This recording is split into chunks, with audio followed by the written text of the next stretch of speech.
Hey everyone, really appreciate you joining. I'm really excited to talk today about processing. We've done one of these webinars in the past, both at the Fluent bit layer for open source. We've done a little bit for Calyptia, and we've released quite a few features. So I'm really excited to show you that.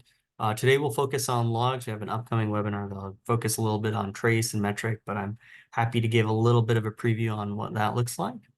And let me go ahead and share my screen here. Excellent.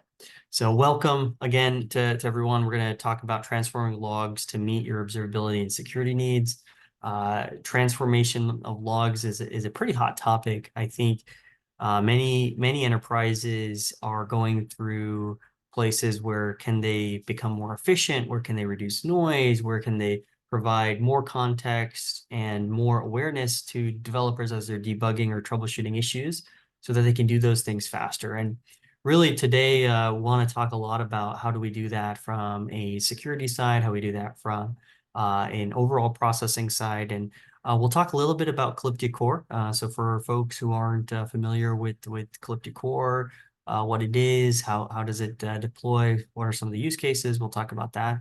We'll talk about processing. Why is this even useful? And very heavily we'll get into demos. So a lot of today is going to be live. I hope I don't run into demo demons, but you never know. I love to do things as live as possible. I want to show you the real stuff, and that's what we're going to walk through today. Feel free to ask questions throughout. I love to answer those as many or in context as I can. Otherwise, yeah, we'll go ahead and get started.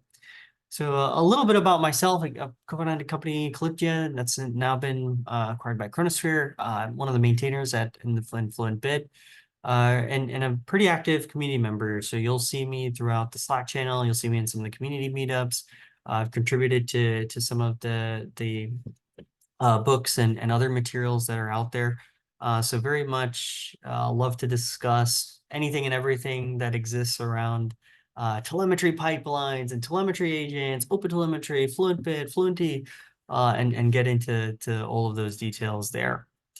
So let's talk a little bit about what is this? Where you're joining this webinar, you've potentially seen some of our stuff around FluentBit. What is Calyptia? How does it fit in? And really, Calyptia is built on the success of the Fluent projects, right? So Fluent, part of the Cloud Native Computing Foundation, sits next to Kubernetes and Prometheus. Envoy as a graduated project. And FluentBit is one of the big projects and gets a massive amount of usage. So about 13 billion in just the last 2 years alone. So really, starting at a sub-billion a couple of years ago and now just skyrocketing in demand. Most notably, if you're leveraging a public cloud like AWS, Google, Microsoft, Oracle, IBM, many of them are leveraging FluentBit already. So you might have it in your Kubernetes clusters. You might have it within some specific services, within some of the network stack, whether within other places. So there's a lot of this that already exists out there within FluentBit.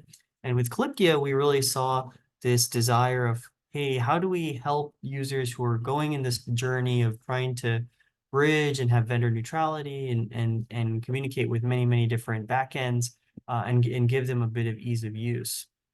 To talk through what that looks like is when we talk to a lot of users who are using a lot of proprietary agents, right? Maybe some Beats, maybe some Splunk, maybe some Datadog. You might have multiple of these. And as you are doing multiple of these agents to different backends, it can get very complex. There's a lot of Kafka sprinkled out there. You can get locked in, and really as you need to do different use cases, maybe some processing, maybe redaction, maybe some enrichment, maybe some removal, having this type of lock-in or having some of these agents is not too beneficial for us because it is hard to unravel that, hard to really get the outcomes that we need with potentially these locked-in type of places.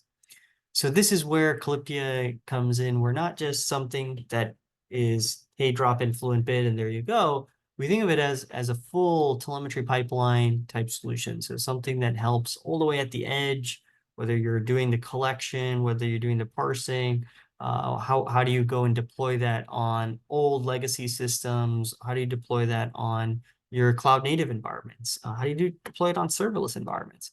And then two, how do you do really heavy processing? And we'll talk about how does that work? What you should look at when trying to do some of this at scale, and bringing that together in a really nice, easy to use package. So that's what Calyptia is at a very high level.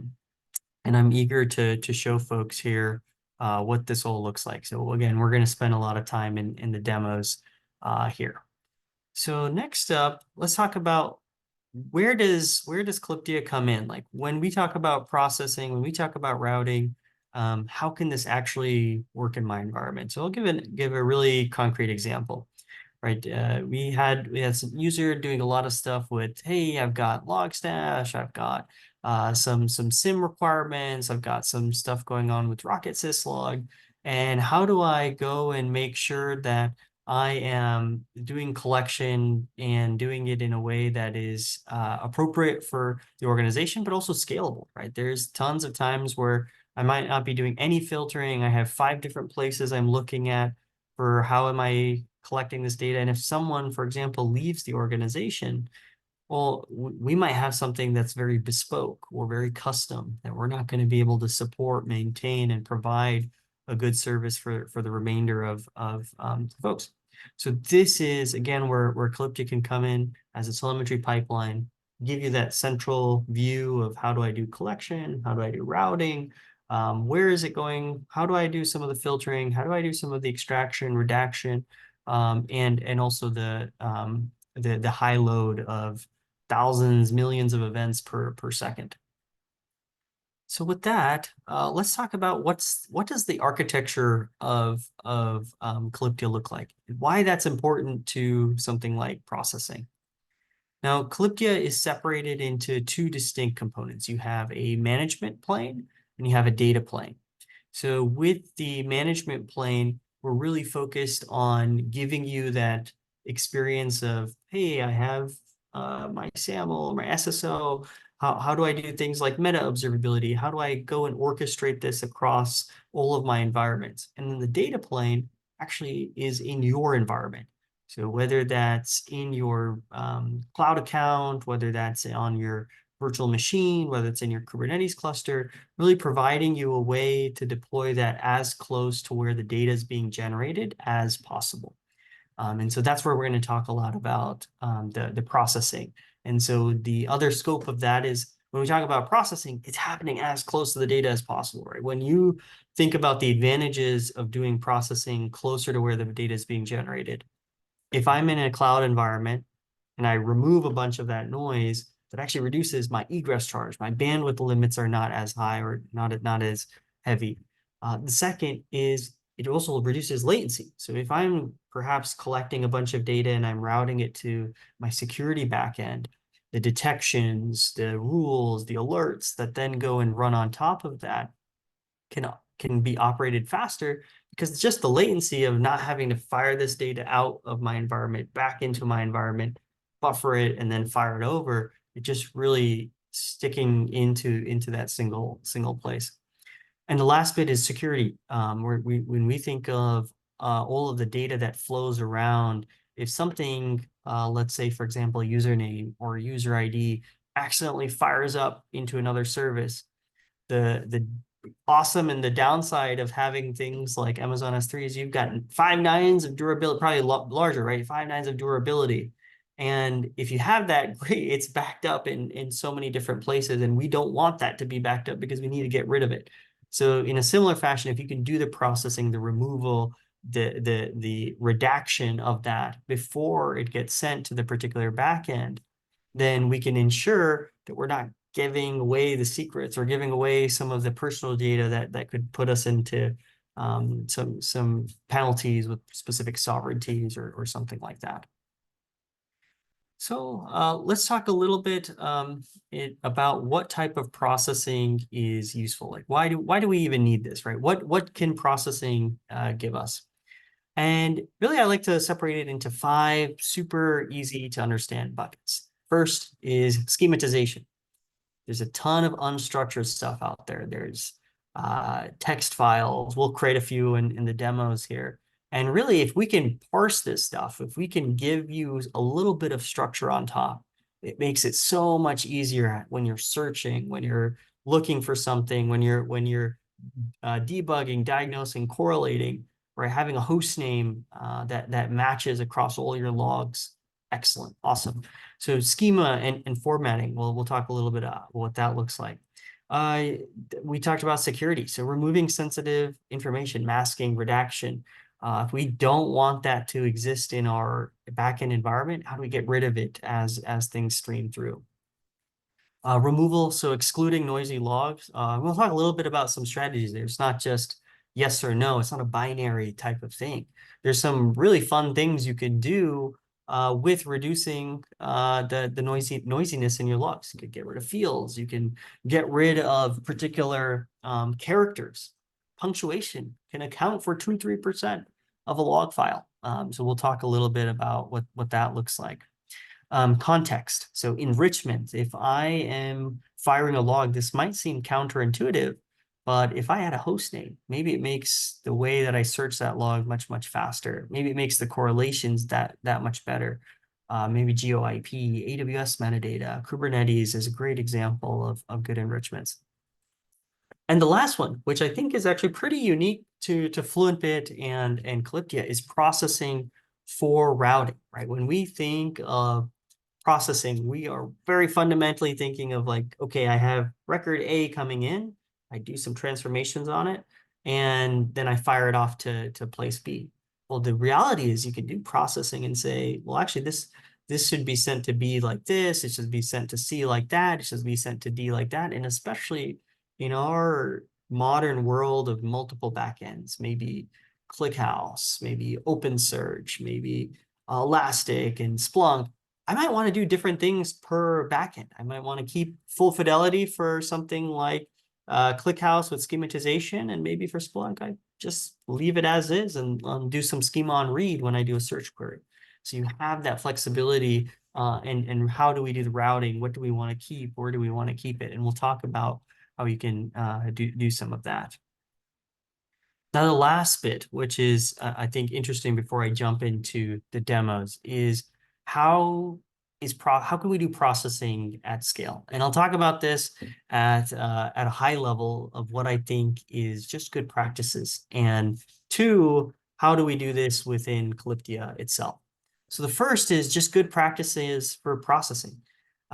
If we can keep things in a semi-stateless world, what I mean by that is, we're not necessarily like a database where if you have transactions that are going in between two different places, that they have to be completely in sync.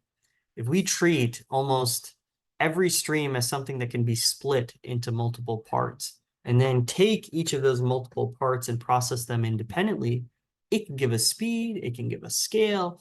I don't want to take away from all our demo time. I think that's why most folks have joined. So let's jump straight into it, and I'll talk a little bit about this as we demo. So I'm going to switch my screen here into Calyptia Core's UI. So this is the Calyptia Core console. We have the ability to manage our edge pieces, our pipelines, and this is a pipeline that I've deployed on top of a virtual machine. And within this pipeline, we can create something pretty simple. We'll do something like in syslog standard out. You can choose the service type. I don't know if I got cut off in the recording, but it talked about how all of our pipelines are automatically load balanced. And that's good because then we can do processing in multiple different places instead of all singularized. And so I'll go ahead and create something very quick here. So sources, we support push and pull-based sources. And so if you're doing processing on a push-based source like syslog, I'll go ahead and click here. I'll choose the parser. So this is adding some schematization to all the incoming data. Click save, and then we'll add another destination.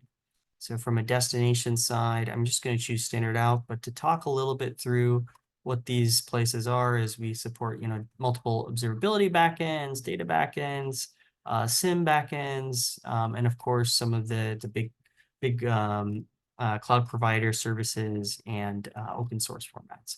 So let me jump into standard out. Awesome. And we'll do something like save and deploy. So this pipeline is going and creating. And what you might have noticed, I'll click back into the pipeline, into the editor, is there were two places for processing. So processing is here allows you to take in any arbitrary log or text-based piece. And within this interface, quickly test it out, try it out, see how things can work, and identify what type of rule I actually want to run. Now, the nice thing about this is it runs completely in your browser. You can actually sign up for Calyptia Core. We have a playground and use this without deploying a single pipeline to understand the processing, what you might want to do, and what the outcome of it might be, right? If we're looking at like reduction or events or any of that, this is really, really useful for something like that. So let's start with the most basic type of processing. I'm going to expand the window here. And the first one we'll start with is a enrichment. So within this, we have a bunch of built-in actions, things like add, aggregate, which we'll walk through, block, copy, hash, parse, split. And I'm just going to do something really simple where I'm going to add a key. So we'll say add a region key, and maybe here we'll say US as a region. So I can do that. Of course, you can add comments so other people who are looking at your processing can understand what's going on. And of these 10 records, I've now increased the size of the total amount of my records by 82%. So it's pretty hefty if I do this for every single message coming through, with this being the payload, and I'm still sending 10 events. Now, another piece of processing can be to allow or disallow specific fields. So let's say, for example, we don't want the region field to be there. Kind of funny because we just added it, but we can say, hey, let's go and block this specific key.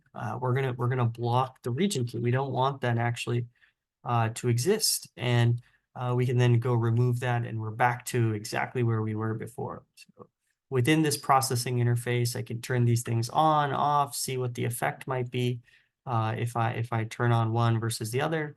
In this case, if I don't even have that field to begin with and I try to block it, no problem. It will run without doing any type of error. Now let's do some other fun things. Maybe, for example, we want to do a hash of that particular key of log. We can say we're going to do log hash.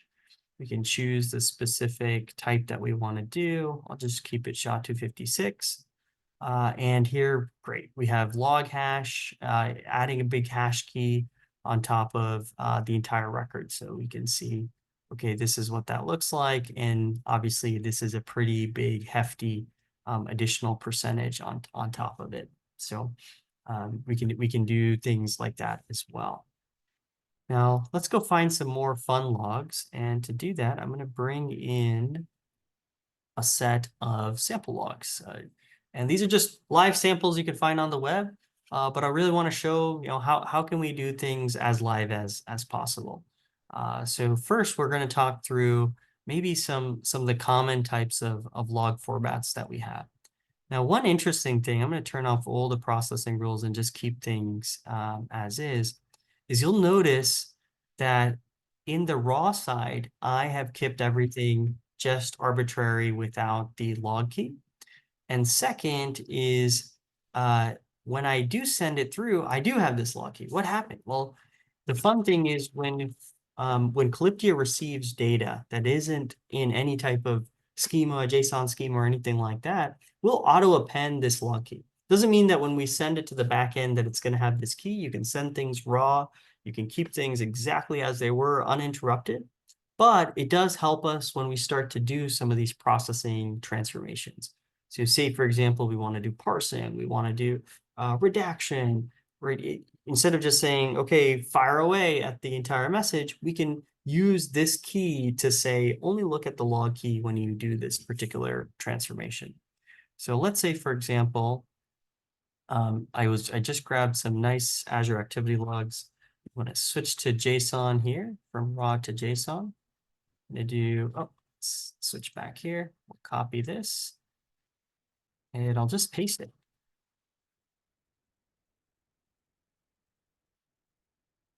Okay, let's refresh my screen real quick. Get to here, go back to JSON, delete that and paste. Perfect. We'll do a little bit of a pretty print. And as we're doing the pretty print, now we can start to go and look at very specific pieces of that nested schema, right? So as I was saying before, if you send it in raw, awesome. It remains raw as is. If you send it in with some schema, we get the full schema and we can start to do some operations on top of this. So let's say, for example, that we want to redact this caller field. Looks like it's at a top level, so maybe not as fun. Let's find something a bit nested. Maybe this event name value. We'll say this end request. So if we want to go do something like redaction, again, we have all these built-in processing rules. We have all these things out of the box, but let's look at doing a redact mask. And in the key, what will I have to do to go access a nested value?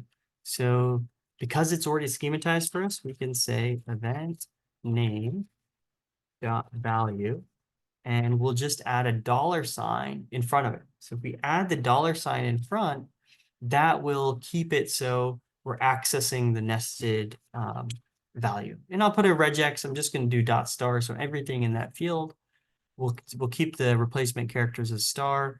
We'll talk a little bit about this as we get into the regular expression parsing, which is fun.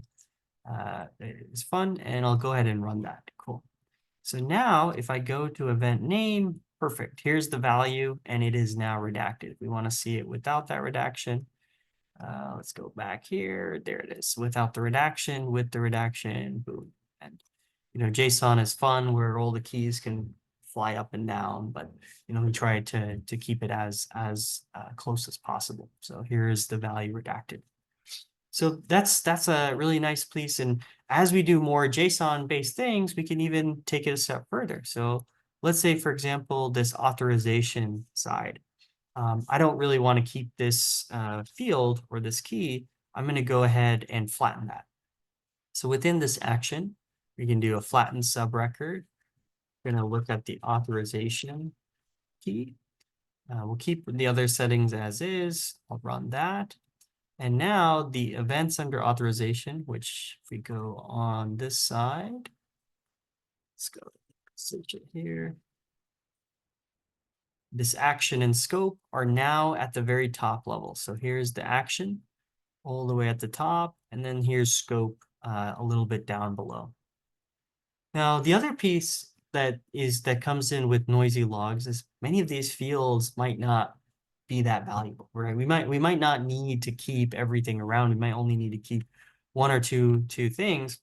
And that's where we have allow keys and block keys. So to reduce noise, let's say the backend that we have only expects 5 keys. And those 5 keys could potentially be, we'll say event name, we'll say scope, we'll say action. And I'm just putting a pipe as like the regex very specifically. We'll click apply and we'll run that. And you can even see, hey, we got a pretty nice reduction on that log by just saying, hey, we're going to allow only these keys. So that can be very useful when you have a lot of duplication within a particular log and you just need to very quickly identify or say, I only need these 3 fields. I don't need 50 of them. And this, for example, is an Azure activity log. Okta logs are pretty similar in the JSON. We can grab an example of that. But this is a really nice way to go about doing some of that processing. Now I'm gonna just undo that real quick. And we'll look at some of the ways to potentially save here. So let's look at this ID field, for example, right? This is pretty noisy. And maybe the only thing we care about is, let's say, for example, the things after this Microsoft.network. Now, the path that's there, it shows like every single piece of like maybe the Azure resource. And we only care about maybe subscription ID. And maybe we only care about like what the actual resource is. But just for the sake of showcasing this, let me copy something from the scope. And I'll use another action here called search and replace. We'll choose that key. We'll say scope. We'll choose that regex. And the replacement here, I'm just going to do a percentage sign, which means just replace it with nothing. So if I run that and we come back into, which one did we do? Scope. Yeah, you can see scope now has been reduced. And I think we saved a bit of bytes there as well, about a percentage. So nice, quick, easy way to save us a little bit of space there. There is certainly ways to go reduce this even further. Some other methods, like let's say, for example, these schema pieces, if I am not going to use that in my log searches, if I'm not going to use that in my day-to-day, let's just block those keys. And maybe we'll keep it, so we'll just do schemas.microsoft.com. Any field that contains that, we'll go and block that as well. So, okay, maybe we didn't block this schemas.org. We didn't block some of these nested fields under the claims. So we can even do something like, hey, we're going to do this under the claims field, underneath that. And yeah, boom, now we're saving a really good amount. So we're really cleaning up this log. I'm doing this pretty fast, pretty efficiently. Not really spending the time doing a deployment, checking, deployment check. And that can really help you as you need to save some time here as well. Now, these are some simple processing rules. We talked about taking some just basic enrichments. We talked about some of the reductions, but let's talk about so some of the greater patterns. And let's do it over, here we're doing on one record. Let's do it over hundreds of records. So let me go grab a quick Nginx example.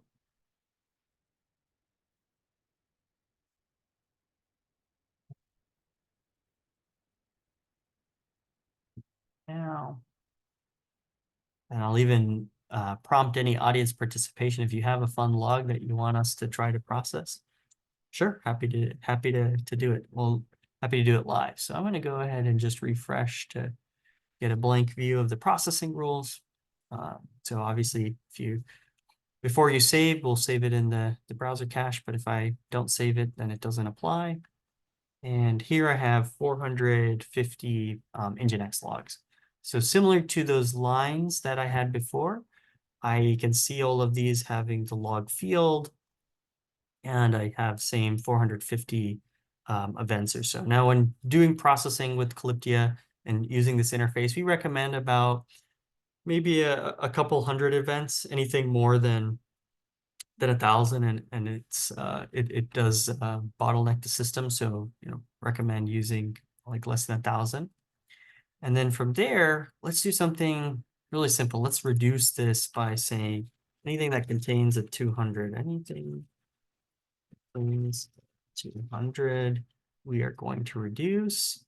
And from there, perfect, right? We just went from 450 events all the way down to 49.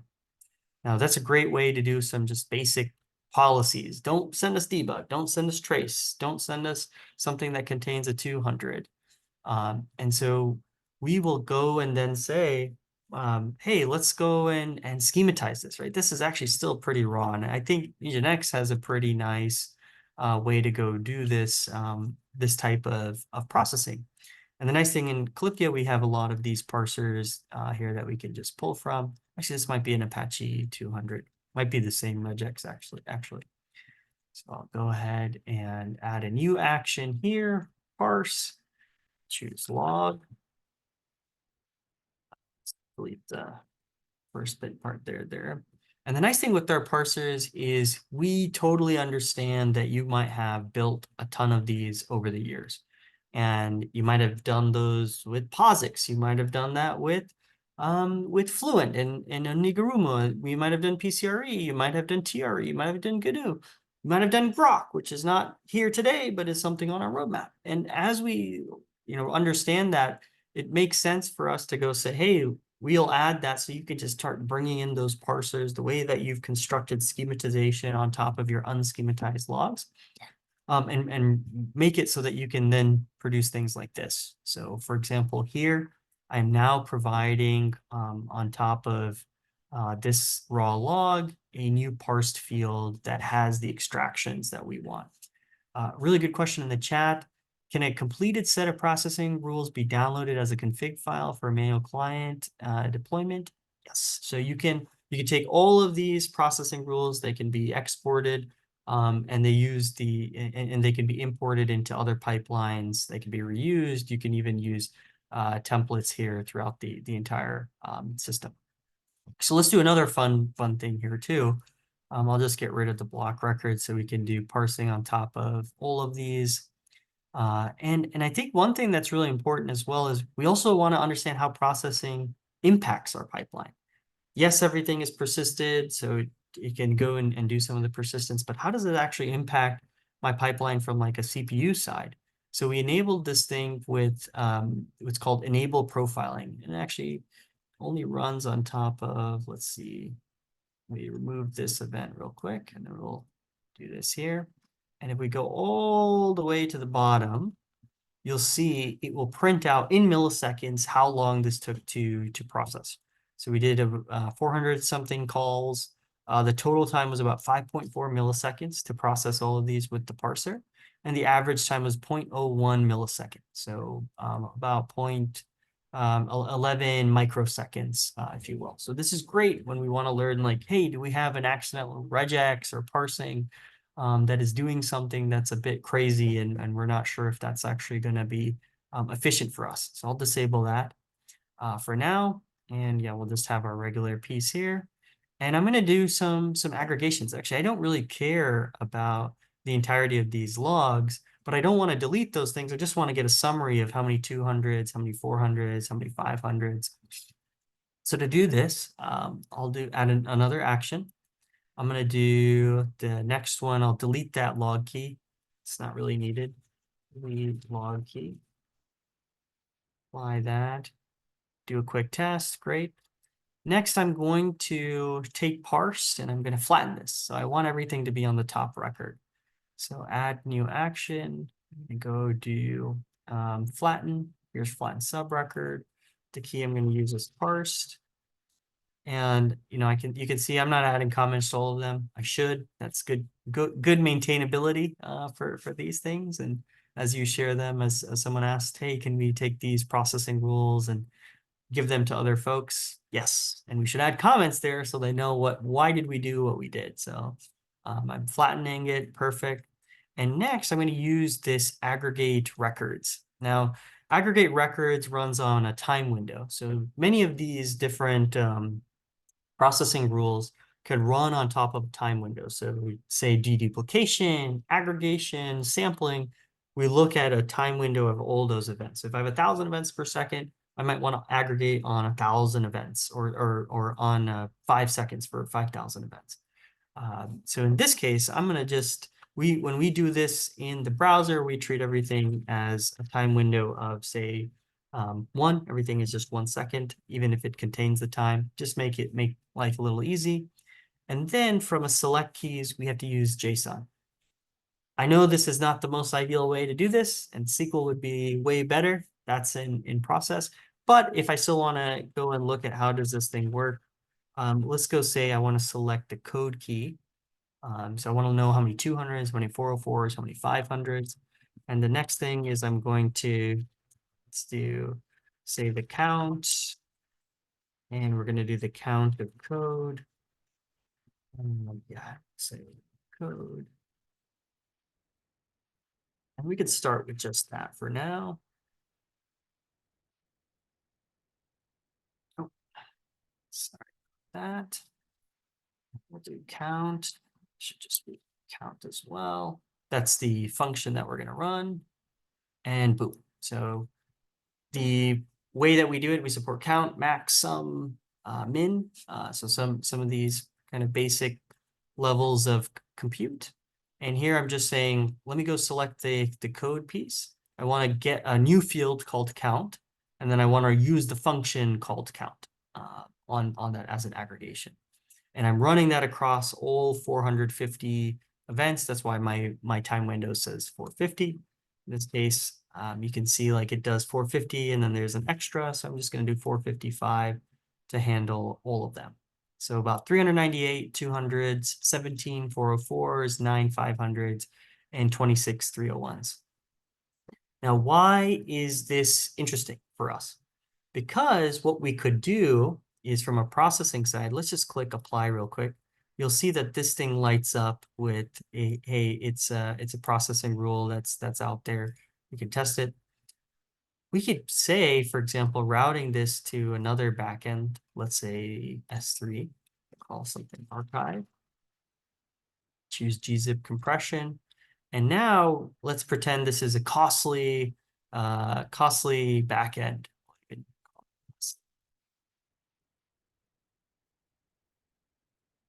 And as we're sending data to this costly backend, we may want to take this processing rule and just send the costly backend our summaries every 455 seconds. And for Amazon S3, we want to send everything in raw.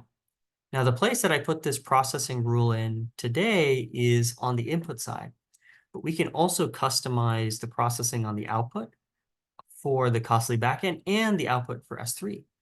And this is how we do routing within Calyptia that's very unique. So routing typically, I think when folks think of it is, I have a stream of, let's just use zeros and ones.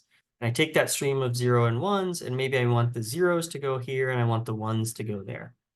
The most basic routing, this is what we've implemented in Fluentd 13 years ago, tag-based routing. Zeros go to this endpoint, 1s go to this endpoint, kind of a first in, first out. Now there starts to become really unique use cases where I actually want the zeros to go here, I want 1s to go here, but I want a combination of zeros and 1s to also go here if they match certain criteria. And that starts to become pretty complex. So if we want to do routing that becomes more and more complex, the typical way that you go and tackle this, we did this with Fluentd back in the day, is you copy the stream. Say, okay, I'm going to take all the zeros and 1s, and then I'm going to copy the stream into another zeros and 1s, and I'll copy the stream into another zeros and 1s. And then from that copy, I can then route it effectively. So I have 50% there, 30% there, 60% there. And it doesn't add up to 100 because it's like a Venn diagram of where these things get routed to. And I might want to keep some here, I want to keep some there. The nice thing with Calyptia and the underlying Fluentd engine is we learned from Fluentd way back when and said, okay, we're going to keep a single layer copy of that data, and the output plugins effectively subscribe to that one copy of data. So the costly backend, it subscribes to that copy of data. Amazon S3 subscribes to that copy of data. So you get one single stream, and then you're doing processing as you subscribe. So standard output, it subscribes to that data. It goes and runs. Maybe it does the aggregation I was talking about, and it performs that right as it sends the data. And then the Amazon S3 just keeps everything as is. It's for archival purposes, and that's very, very efficient. It's great because if you think of like, if I'm sending data to 5 backends, it can be really costly just from a performance and processing side if I have to copy 5 streams of data. Say I have 3 terabytes coming in, five different destinations that's routing to, that's 15 terabytes that I effectively have to copy for all the processing. So instead, we keep the 3 terabytes the same.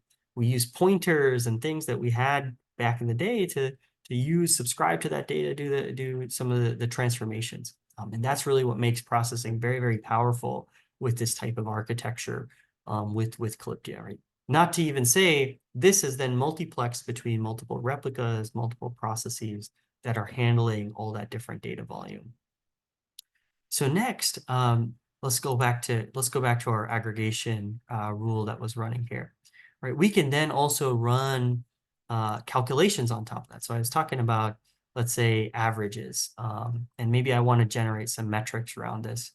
And maybe the metric I want to generate is around size. Now, size right now, it's captured as a string. We parsed it as a string. So I'm going to actually change this from a string into a number. To do that, I can add another action. We'll do parse number, size. We'll use the numeric base of 10. give ourselves a little bit of, I'm going to put it before the aggregation too, so then we can use it. Excellent. You can see the color changed, and at least the quotes are gone too. So great. We can now do some operations on this. I'm going to go back to my aggregation side, and in this, we're going to create a new field, and we're going to call it average size. And this is going to be made up of the operation of average and the average on the field of size. I think I got that right. Let's see. And obviously it didn't do anything because I didn't have it turned on. Great, turn it on.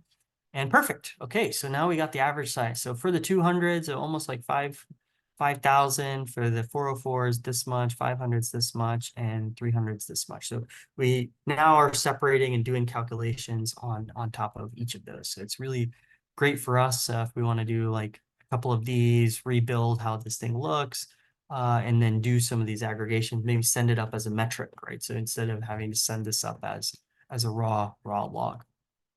And again, we could do maybe some profiling on that. What does it actually look like here?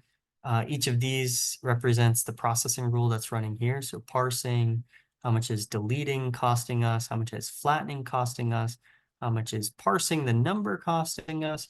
And even how much is the aggregation costing us? So 3 milliseconds, actually not too bad, at all. So we can do that. We can reduce it. We can subsidize the noise there as well. Okay, so we talked about processing. We talked about a bit of enrichment, some redaction, some removal, some optimization with allowing specific keys, blocking specific keys. How does this look like for routing, where you can take different processing rules per specific endpoint? Where does this look? What does this look like? Some of the stuff that I also want to show is how does this meld in the world of other schemas? We talked about some Azure stuff, but maybe I have some open telemetry raw logs that I also want to do, and I want to do some processing that's very specific to perhaps one of these attributes. I want to remove an attribute from this type of schema, and this is pretty complex, right? There's JSON arrays, which then have attributes, and then this JSON array, which then has an array of attributes, and then each attribute array has some keys. So what we can do is let's go and we'll copy this. I'll just click raw, copy this. I'll go back down to processing rules. Again, the nice thing is, even without having any specific core instance that's set up, you can just run the processing rules. You could even give access to folks without giving them access to your environment. Just say, hey, sign up, do some processing rules, and then if you are the owner of that pipeline, you can implement those processing rules on that person's behalf. So let's go ahead, and I'm going to change from raw to JSON. We'll delete this, we'll paste this. This is an OTel event. And what we'll do is add a specific action here for what's called split record. So I'm going to go ahead and split this record. We'll do it on top of the key here called attributes. So what we'll do is, I think log records is the top level, and let's double check. So scope logs, and then in the first object of scope logs is this log records. And then in log records, we have the other piece. So we'll say scope logs. First element of that, log records. And the first element of that, which is attributes.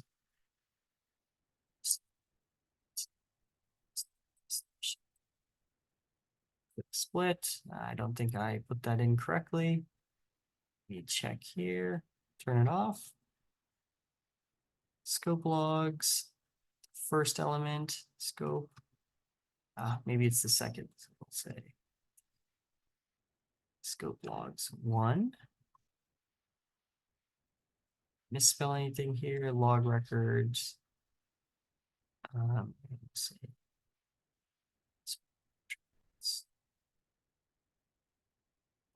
Okay. So turn it back on. Let's see if that runs. It doesn't. And this is why you come prepared to a demo with a pre-baked sample. So to answer that question again, of like, hey, can we use a completed set of processing rules? Yeah, in this case, I'm going to just import one. It won't be as OTel log specific, but it'll be OTel metrics, which is still pretty fun. And in this one, I'm doing a split, and we will look at exactly what this was using. Resource metrics, then .0, scope metrics, .0, and dot metrics. So in this case, I'm doing the split. Just undo those real quick. So in the split, I go from one record into three, and each record then has the specific piece of let's see, what was it again? Yeah, the metrics.